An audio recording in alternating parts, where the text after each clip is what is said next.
It's a brick house of Democrats. You'll get it later.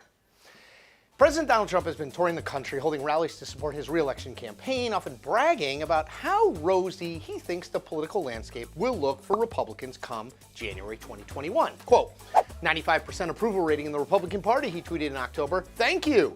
Just won 2 congressional seats in North Carolina and a governor's runoff in Louisiana, which Republicans should now win. Because of impeachment fraud, we will easily take back the House, add in the Senate, and again win Prez! Exclamation point.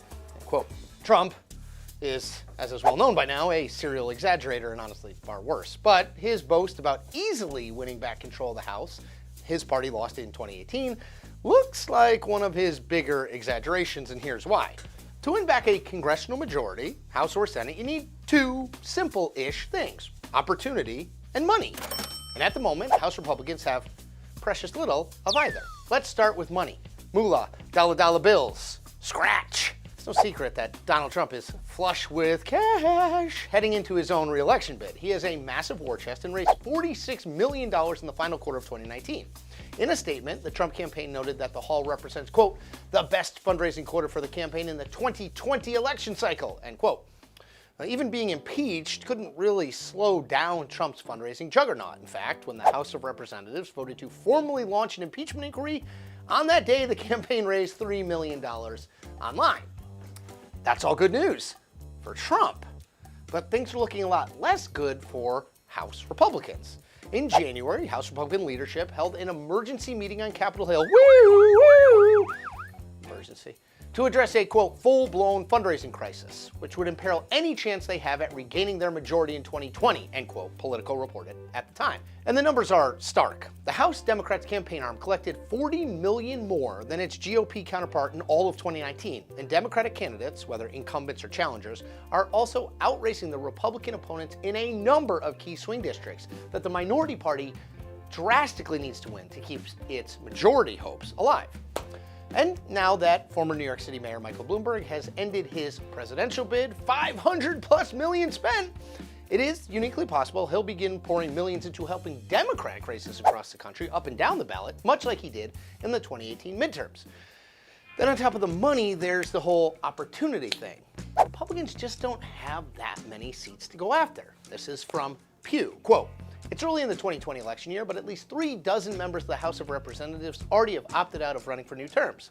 That's not far off from the average number of retirements, resignations, and other voluntary departures for a full election cycle, according to a Pew Research Center analysis. I'll cut to the chase here. As many people have retired so far in 2020 as normally retire in an entire election cycle. So of the 28 members retiring without seeking any other office, Republicans, with 22 retirements, vastly outpaced Democrats with 6. 6. I'm no mathematician, but you can tell there's a pretty big gap there. Sidebar, among those leaving their House seats to run for other offices, the numbers are a little bit more mixed. 4 Republicans are seeking other offices and 3 Democrats, end of sidebar. But regardless, you've got a lot of empty seats to fill, and those are the seats that usually get taken by the other side. To add even more stress to their plates, Republicans are very, very likely to lose 2 GOP seats in North Carolina because of a redistricting there, and a seat in Texas where Will Hurd's retirement leaves behind a very Democratic-leaning border seat. And of the 31 Democrats who represent districts that Donald Trump carried in 2016, there are already a handful of them where Republicans look to not be competitive at all. Anyway, no matter how you slice and dice it, you get this. Not enough opportunities to win back the 20 or so seats Republicans need for the majority, and not enough money to put further seats in play, at least as of right now. The end result of all this is that the playing field still favors an increase in Republican seats in the House, given Democrats across-the-board gains in 2018. But the nonpartisan Cook Political Report, which I once worked for, rates only 19 Democratic seats as toss-ups or worse for the majority party, while ranking 8 Republican seats that way. That's simply not enough districts, again math, even if Republicans keep every one of their own seats to make good on Trump's boasts of winning back the House majority come November. And we still don't know what the national political environment will look like in 7 months' time. But if Republicans don't start solving their money and opportunity problems, the landscape will be the least of their worries. And that is the point. We make new Point episodes every Tuesday, Thursday, and now on the weekends. Check them all out.